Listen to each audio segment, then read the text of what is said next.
வணக்கம். இன்றைக்கு நம்ம பார்க்க போகின்ற ராசி கடகம். என்ன தலைப்பு? ரொம்ப சுவாரஸ்யமான தலைப்பு. சுவாரஸ்யம்னு ஒரு பக்கம் சொன்னாலும் மிகவும் கவனமாக இருக்க வேண்டிய ஒரு தலைப்பு.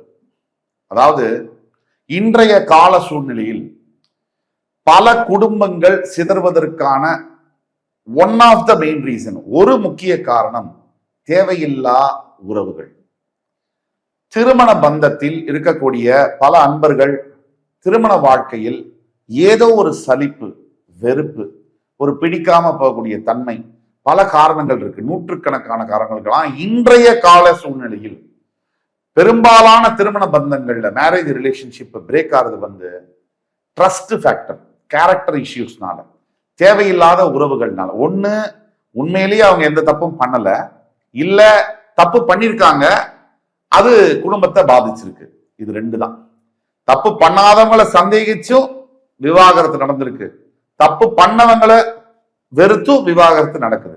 இதுல எந்தெந்த ஜோதிட ரீதியாக எந்தெந்த அமைப்புகளில் தேவையில்லா உறவுகள் வரக்கூடிய வாய்ப்புகள் இருக்கு.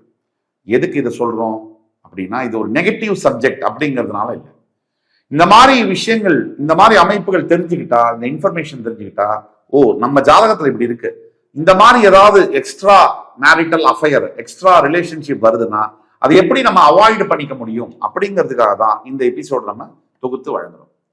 இப்போ வாங்க இதை விரிவா நம்ம பேசுவோம். இப்ப நம்ம பேசக்கூடிய இதெல்லாம் பொது பலன்களே. குறிப்பிட்ட பிறப்பு ஜாதகமே யூனிக் ஜாதகம், ஒவ்வொரு ஜாதகமும் தனிப்பட்ட ஜாதகம். அதுல நாம சொல்லக்கூடிய அமைப்பு இருந்தாலும் சில பல மாற்றங்கள் இருக்கும் போது நம்ம பலன்கள்லையும் மாறும். 65% நம்ம பலன்கள் ஒத்துப்போகும், 75% ஒத்துப்போகும். ஒரு 25% பிறப்பு ஜாதகத்தில் இருக்கக்கூடிய சூட்சமங்கள், ரகசியங்கள், நாம் சொல்லக்கூடிய பலன்களை மாறுபட்டு இருக்கும்.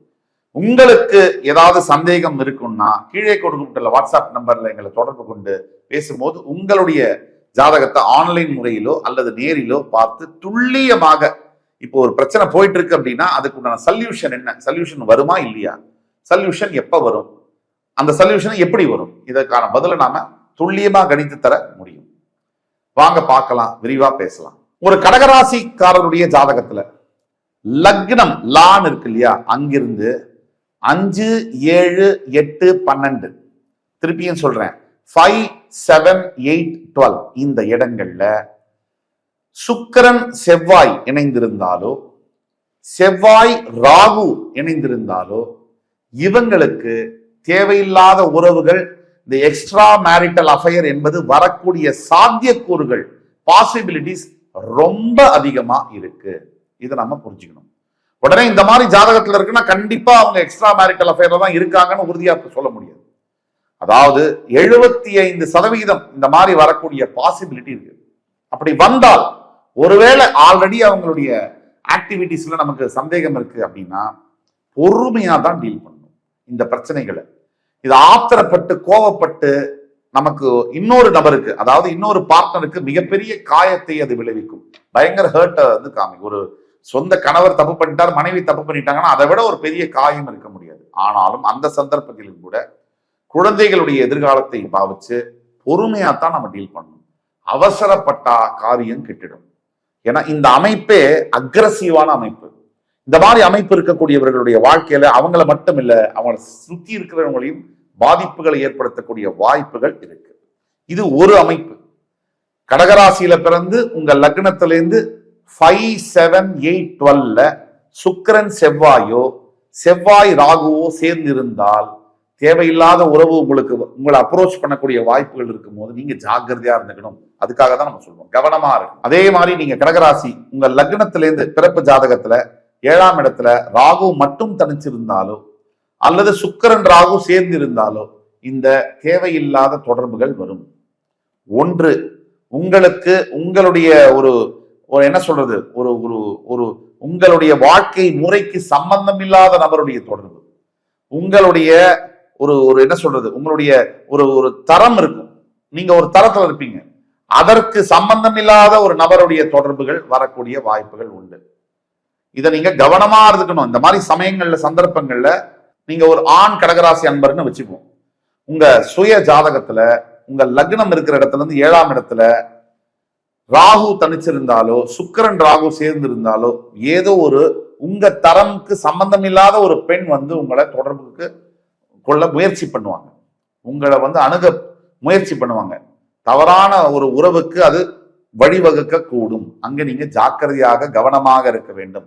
அதுதான் எங்களுடைய வேண்டுகோள். அதே மாதிரி நீங்க கடகராசி, உங்க பிறப்பு ஜாதகத்துல லக்னத்திலிருந்து 12th ஹவுஸ் 12ஆம் வீட்டுல சந்திரன் மற்றும் சுக்கிரன் இணைஞ்சிருக்காங்கன்னா கண்டிப்பாக உங்களுடைய வாழ்க்கையில தேவையில்லாத உறவுகள் உங்களை சேர்ந்து பற்றி கொள்ளும். அதனால குடும்பத்துல மற்றும் நிம்மதியில பணத்துல மிகப்பெரிய பிளவுகள் வரக்கூடிய வாய்ப்புகள் இருக்கு. இதெல்லாம் ஏன் சொல்றோம்னா இன்னைக்கு காலகட்டத்துல வாழ்க்கை சூழ்நிலையில எக்ஸ்ட்ரா மேரிட்டல் அஃபேர்ஸ் அப்படிங்கிறது மிகவும் பெருகி இருக்கு. அதாவது சமுதாயம் ஃபுல்லா இருக்கு. ரொம்ப கவனமாக இருக்க வேண்டும். பல குடும்பங்கள் இன்றைக்கு அழிந்து போவதற்கான காரணங்கள், பல குழந்தைகளுடைய எதிர்காலம் கேள்விக்குறியாவதற்கான காரணங்கள் இந்த எக்ஸ்ட்ரா மேரிட்டல் அஃபேர்ஸே. இதை நீங்க ஜாக்கிரதையா அணுகலைன்னா பெண்ணாக இருக்கட்டும், மனைவியாக இருக்கட்டும் அல்லது கணவனாக இருக்கட்டும், 2 பேருமே ஆப்போசிட் பார்ட்னர் தப்பு பண்ணாலும் சரி, நீங்க தப்பு பண்றதுக்கு முன்னாடி உங்களை நீங்க கரெக்டா வச்சுக்கோங்க. ஆப்போசிட் பார்ட்னர் தப்பு பண்ணிட்டாங்கன்னா ரொம்ப கவனமா அதை நீங்க டீல் பண்ணணும். குழந்தைகளுடைய வாழ்க்கையும் அனுசரிச்சு இதை மாற்ற முடியுமா அப்படின்னா ஒண்ணு அதை மாத்திடணும், அதை திருத்திடணும், அந்த தப்பை திருத்திடணும், மன்னிச்சிடணும். இல்ல அந்த இடத்துல இருந்து குடிபெயர்ந்து வேற இடத்துக்கு போய் குடும்பம் சூழ்நிலை மாறிடுச்சுன்னா நிம்மதியா ஆகும்.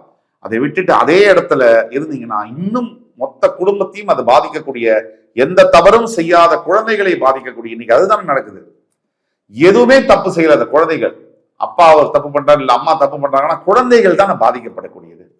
தப்பு பண்ற பெரியவங்க போயிடுறாங்க, வேணும் வேணாம்னு சொல்லிட்டு டைவர்ஸ் வாங்கிட்டு போயிடுறாங்க. இந்த குழந்தைகள் படக்கூடிய அவஸ்தை என்ன, அதுகள் கோத்ரூ பண்ணக்கூடிய எமோஷனல் அந்த ட்ரௌமா என்ன, இதெல்லாம் யோசிச்சு பார்த்து உங்களுடைய வாழ்க்கையும் சரி, ஒரு வயதுக்கு பிறகு நீங்கள் செய்த தவறு என்ன அப்படிங்கிறத உணரும் போது மிகப்பெரிய ஒரு மன வலி அது கொடுக்கும். அதனால தயவு செய்து இப்ப நாம சொல்லக்கூடியது கடகராசி என்பவர்களுக்கு பிறப்பு ஜாதகத்துல லக்னத்திலிருந்து எந்தெந்த இடத்துல எப்படி எப்படி கிரக சேர்க்கை இருந்தால் இந்த எக்ஸ்ட்ரா மேரிட்டல் அஃபேர்ஸ் வரக்கூடிய வாய்ப்புகள் இருக்கு. அதனால நீங்க கவனமாக இருக்கணும். யாராவது அப்ரோச் பண்ணாலும் விட்டு விலகுவது உங்க குடும்பத்துக்கு நல்லது, அதை விட முக்கியமா உங்களுக்கு நல்லது. அதே மாதிரி கடகராசி, நீங்க உங்க பிறப்பு ஜாதகத்துல லக்னத்துக்கு 7ஆம் இடம் அதிபதி, லக்னத்துடைய 7ஆம் இடம் களத்திரஸ்தானத்துக்கு அதிபதி 6, 8, 12ஆம் வீடுகளில் மறைந்திருந்தாலோ பாவ கிரக சேர்க்கை பெற்றிருந்தாலோ நிச்சயமாக தேவையில்லாத பழக்க வழக்கங்கள் ஏற்படக்கூடிய வாய்ப்பு. நீங்க எப்படின்னா எல்லாரும் நல்லவங்க தான் பிறக்கும் போது சந்தர்ப்பங்களும் சூழ்நிலைகளும் ஒரு மனிதனை மாற்றுகிறது. நீங்க அதுக்கு வழிவகுக்க கூடாது. சந்தர்ப்ப சூழ்நிலை எப்படி இருந்தாலும் நீங்க ஸ்ட்ராங்கா இருந்தீங்கன்னு சொன்னா உங்க குடும்பம் சேவ் ஆகும். இல்லைன்னா நீங்களும் பாதிக்கப்பட்டு அவமானப்பட்டு எந்த பாவமும் அறியாத குழந்தைகளையும் பாதிக்கும். ஆக கடகராசியில் இருக்கக்கூடியவர்களுக்கு எந்தெந்த அடிப்படையில் இருந்தால் தேவையில்லாத உறவுகள், ஒரு நார்மல் ஃப்ரெண்ட்ஷிப்பா தான் ஆரம்பிக்கும் தொடங்கும் போது, அதுவே காலப்போக்கில் காதலாக மாறி மறுபடி மொத்த குடும்பத்தையும் அழிக்கக்கூடிய வாய்ப்புகள் இருக்குன்றதுனால ஜாக்கிரதையாக இருக்கணும்னு சொல்றோம். ஆக இந்த எபிசோடு உங்களுக்கு பிடிச்சிருக்கும்னு நம்புறேன். இதுல ஏதாவது சந்தேகம் இருந்தாலோ கீழே கொடுக்கக்கூடிய வாட்ஸ்அப் நம்பர் எங்களை தொடர்பு கொண்டு ஆன்லைன் அப்பாயின்மெண்ட் இல்ல இன்பர்சன் அப்பாயின்மெண்ட் வாங்கிட்டு நீங்க பாத்தீங்கன்னா அக்யூரேட்டா உங்களுடைய லைஃபை எப்படி சேவ் பண்ண முடியும், ரெமெடிஸ் என்ன அப்படிங்கிறத சொல்ல முடியும். இந்த எபிசோடு உங்களுக்கு பிடிச்சிருக்கும்னு நம்புறோம். மறுபடி வேறொரு தருணத்துல உங்களை அத்தனை பேரையும் சந்திக்கும் வரை உங்களிடமிருந்து விடைபெறுவது உங்கள் சுபாஷ் பாலகிருஷ்ணன். நன்றி, வணக்கம், வாழ்க வளமுடன்.